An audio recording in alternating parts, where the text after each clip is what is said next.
Staj, heading into the game against the Phoenix, obviously it's been a long time between wins for the club, nearly 3 years against the Phoenix. They're sitting at the bottom of the ladder, but what is kind of your plan moving forward into that? Do you reckon they still get the win? Look, of course we're aiming for the win, but we're not taking Wellington lightly at all. I think, in my view, they've been one of the best teams of the A-League over the last 13, 14 months, and this year is no exception. I know the results haven't sort of followed that trajectory of their performances, but I think in all 3 games they've been relatively unlucky not to get the win, so we're certainly not underestimating them and understand how good a team they actually are, especially going forward. They have some excellent players that we'll have to try and nullify, but look, I've got a lot of respect and admiration for, 1, how they're playing, and 2, how they've been progressing over the last period of time. Okay. And so with the game against Sydney FC, obviously you came away with the win, but you were saying that the running was better against Western Sydney, but Sydney made more chances in the last match. What sort of things have you really been honing on with the boys to get them back up to where you want them to be?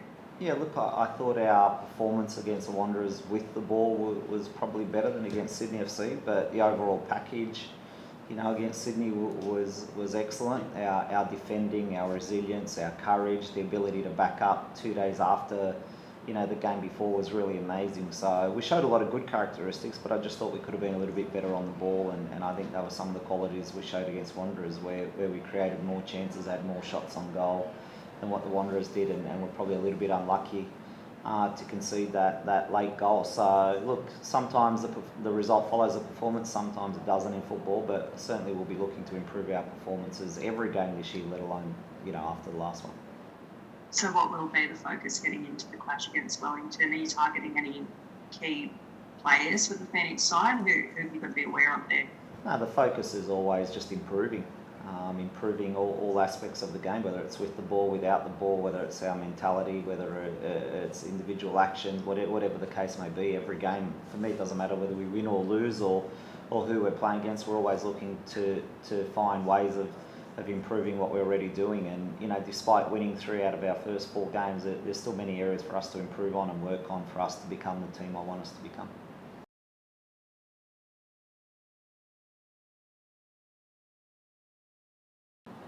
Wellington are a side that often like to keep the ball. They have had the 3rd most possession in the league so far, on average. How are you looking to press them heading into the game? Look, that's a good question. Wellington are a good side, as I said at the beginning. For me, they're one of the better sides in the competition, and well organised, well structured. A lot of positive strategy moving forward and with the ball and trying to get in a pocket. So, they're a really difficult team to nullify, and on top of that, they've got some classy players like Davila, hard-working players like Ball, and they've got Toma Hemed who's coming to the team, and Satira gives them a bit of speed. So, look, they've got a lot of threats moving forward, and keeping the ball is just one of them, but certainly individual qualities as well. So it's definitely not going to be an easy task for us to try and nullify them like we did Sydney and all the other games and players that we have so far this year. Is there any team news, like will we be seeing a foreigner get some minutes?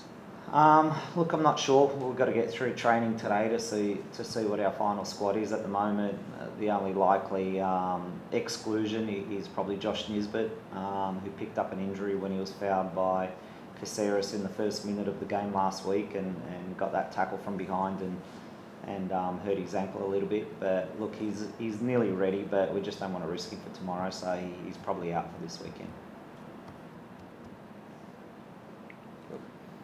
Just Staj, just what kind of impact will not have Mizzy on the field be? We know that he's been a real strong competitor in leading up to this game.